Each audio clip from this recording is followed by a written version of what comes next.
I will be calling this, I'm gonna say this first, there will be one Air Jordan 1 model that has detachable swooshes. I'm gonna say that. I'm pretty sure there's gonna be something like that. Hello.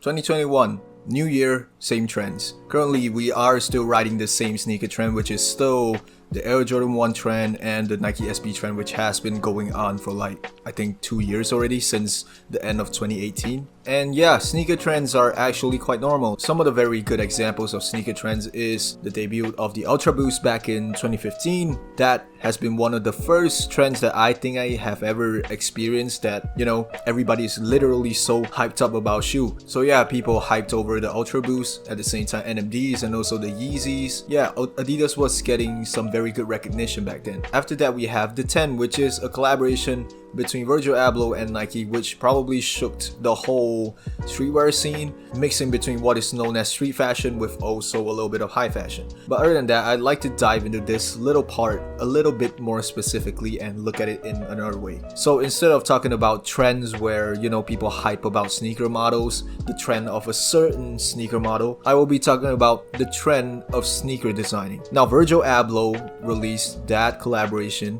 and to be honest, it's actually very, I would say, revolutionary. Some people might say that I'm overquoting it, but you know, to each their own. Virgil has introduced us a very new design. It's very raw, it's very prototypey feeling, it's very industrial looking, so to say. So this one iteration of a design has shook the whole designing part, and especially streetwear, because after the 10 release, you can actually see that more shoes are literally trying to give off that off-white feeling, give off that prototypey industrial feeling. And this is where I will be going into my main topic today. Like I said, Virgil has already streamlined this design, and people will unconsciously think that this is the Virgil's design. The trend that I'm going to talk about today, I think won't probably be monopolized by a single figure, but as of now, I would say that Nike is slowly picking up the pace in dominating this type of design. So the one design trend that I think is gonna boom in 2021 is called interactive design. Now, interactive design, this two words best describes the whole thing. It involves the direct intervention, the direct involvement of the sneaker owner to play around with any given part of the sneaker, such as Velcro elements, such as washing off the paints, such as cracking off the paint. You get the whole idea. What I'm getting at is that when you usually get a sneaker, I mean, you only buy it because you like that specific design. You can't really do that much about it other than, you know, it is what it is. But one difference about these shoes is that once you wear it, you can actually customize it to a certain degree. Some of these sneaker examples I will be talking about right now. So for me personally, one of the earliest pairs of sneakers that has this type of interactive design where I can mess around with its aesthetics, which is the Air Jordan 1 X Nike SB Lance Mountain collabs.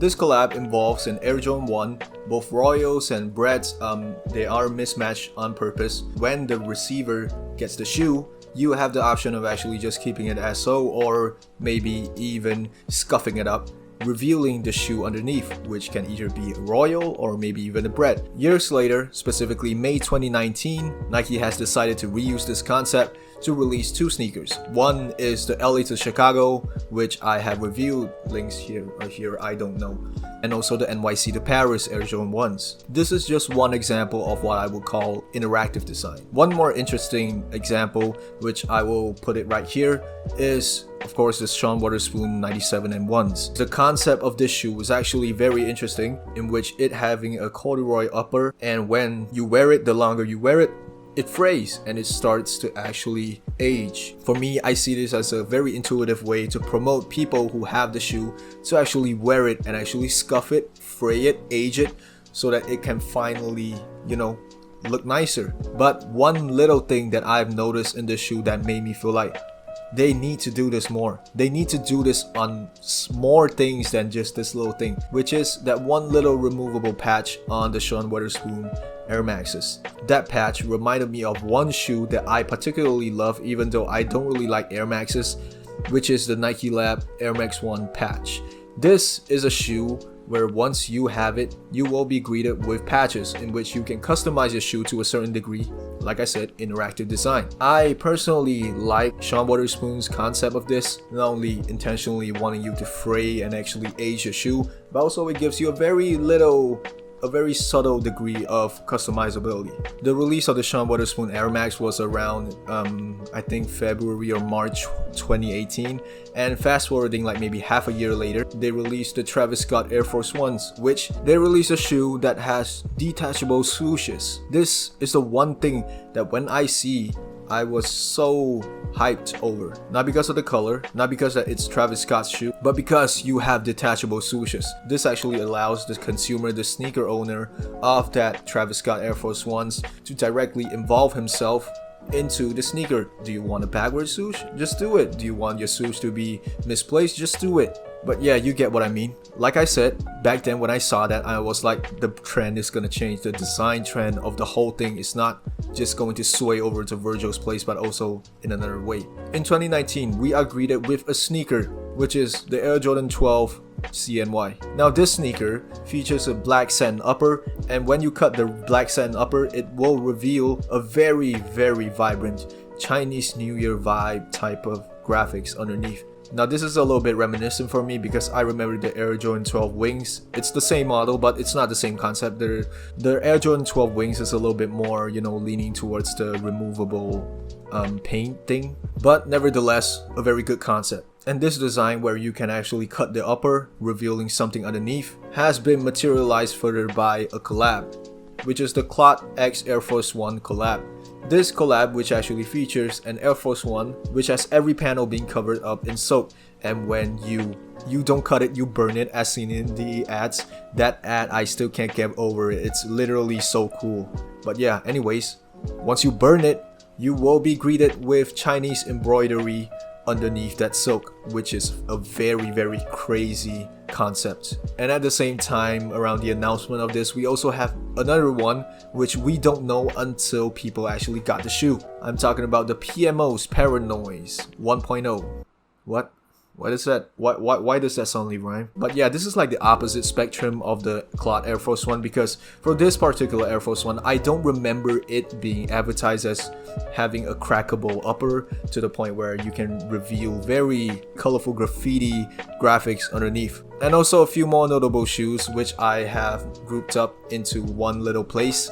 This is all related to the Travis Scott Air Force Ones. We have the very coveted Sean Wotherspoon A6 Gel Light 3 with the detachable A6 logo. We have the Air Force One swoosh pack, where you can change all of your swooshes with the same Velcro system. And last but not least, before 2020 ends, we were greeted with the Air Force One Cosmic Clays, which has totally 100% detachable panels for you to customize your shoe with. That's a mouthful. But yeah, you kind of get what I'm talking about this, right? This sort of trend has been going on and off around the years, but in 2020, we have a lot of collabs, we have a lot of shoes that actually integrates this type of design, which I think I'll probably post that at me. Please put like how many interactive design shoes are from 2018, 2019, and 2020 here, please. Thank you. You're the best. You can actually see that this type of design is slowly getting more and more apparent in more silhouettes, more upcoming silhouettes, and I can probably back that up with one Air Jordan 1 leak, which is the Air Jordan 1 Switch.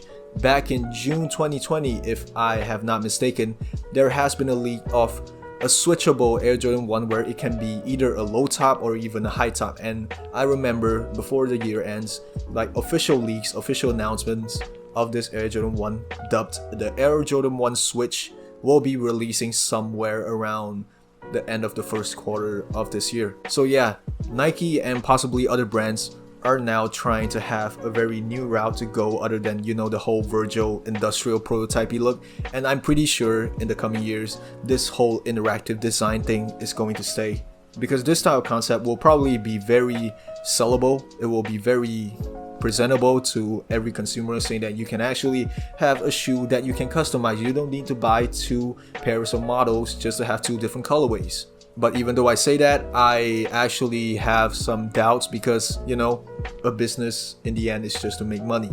So we'll see what happens. And I'm just gonna call it right here, one thing. I'm pretty sure by the end of 2021, I will be calling this, I'm gonna say this first, there will be one Air Jordan 1 model that has detachable swooshes. I'm gonna say that. I'm pretty sure there's gonna be something like that. Anyways, this has been it. Thank you guys for watching. This has been a very interesting topic for me to cover, and I'm pretty sure no one has covered this yet, so I'll probably be the first. And yeah, be on the lookout for more interactive designs of sneakers in the future.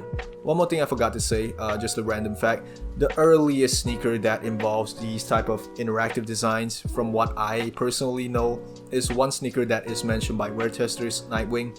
I think it's called the Air Force Adjust, which is a shoe, a Nike shoe, and you can actually buy like straps for it officially from Nike, so you can essentially just change the colorway of your shoe. Why did they discontinue that? I have no idea, but nevertheless, at least this whole, like I said, the interactive design, the involvement of the consumer, the end owner of the shoe with the sneakers aesthetics came back.